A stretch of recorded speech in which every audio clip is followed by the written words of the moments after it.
अभी गणेश जी विसर्जन हुए, गणेश जी को जल में विसर्जन किया, तो आपके मन में एक प्रश्न तो खड़ा होगा, आया तो होगा कि गणेश जी के 10 दिन तक बिठाओ, नित्य पूजन करो, ने पाठ करो, ने अर्चना करो, ने 10वें दिन इनके विसर्जन कर दो, और वो भी पानी में कर दो, पानी में विसर्जन करो।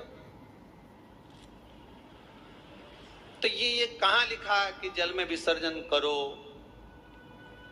श्रीमद् भागवत पुराण की रचना जब वेद व्यास जी महाराज करने के लिए बैठे, वेद व्यास जी ने सुखदेव जी से कहा कि मैं मंत्र बोलूंगा, मैं श्लोक बोलूंगा, इसको लिखेगा कौन?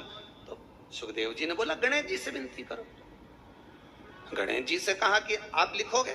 गणेश जी बोले मैं लिखने को तैयार हूं, पर बोलते बोलते तुम रुक गए तो मैंने भी लिखना छोड़ दूंगा, उसके बाद मैं भागवत को विराम दे दूंगा, मैं आगे नहीं लिखूंगा। अब वेद व्यास जी बड़े चक्कर में पड़ गए, क्या करें? तो गणेश जी से कहा मेरे श्लोकों में कुछ गड़बड़ी हो सकती है, उसमें से गलती को छांटना पड़ेगा, फिर लिखना पड़ेगा। कितना सुंदर संबोधन श्री वेद व्यास जी ने कहा कि मैं श्लोक बोलूंगा आपको लिखने के लिए, उसमें मैं कुछ गलती करूंगा, उस गलती को छांटना है, तब श्लोक लिखना है। क्यों कहा वेद व्यास जी ने ये बात? गणेश जी भगवान है, वेद व्यास जी कहते हैं मैं तो संसारिक मनुष्य हूं ना, गलती तो कर सकता हूं। गलती कौन करता है? जम के बोलो भगवान गलती करता है क्या? नहीं, गलती कौन करेगा? मनुष्य। गलती मानव करेगा, गलती मनुष्य करेगा। और गलती करने के बाद अगर हमसे अपनी जिंदगी में कोई गलती हो जाती है तो एक बार क्षमा मांगने में कुछ जाता है क्या? प्रणाम करने में कुछ जाता है क्या? निवेदन करने में कुछ जाता है क्या? नहीं। गलती हो गई मुझसे, तो गणेश जी आप गलती को छांटना, लिखना। गणेश जी महाराज लिखने बैठ गए, लिखते लिखते लिखते लिखते 10 दिन हो गए गणेश जी महाराज को। शरीर में ताप पड़ने लगा गणेश जी महाराज के। वेद व्यास जी ने गणेश जी के हाथ का स्पर्श करा तो शरीर तो तप रहा था। वेद व्यास जी ने वहीं पर श्रीमद् भागवत के श्लोकों को विराम दे दिया, अब नहीं बोले।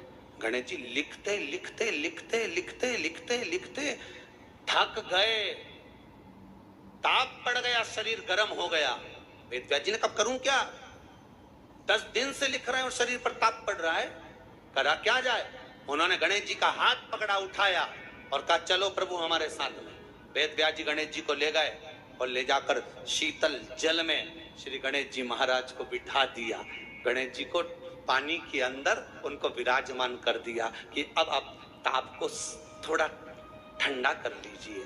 शीतल जल में बिठाया। उस दिन से नियम हो गया कि 10 दिन गणेश जी बैठते हैं और फिर उनका विसर्जन होता है पानी के अंदर, जल के अंदर। शरीर का ताप मिट जाए। तो गणेश जी ने वचन दिया है वेद व्यास जी महाराज को, आपने मेरे ताप को मिटाने के लिए मुझे जल में बिठाया है।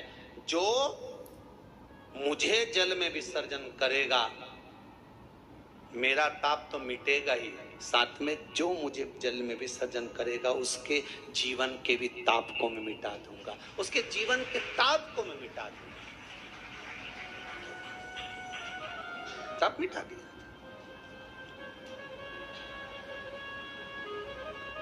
पर करो गणेश जी का विसर्जन, मना नहीं है वो, पर अच्छे से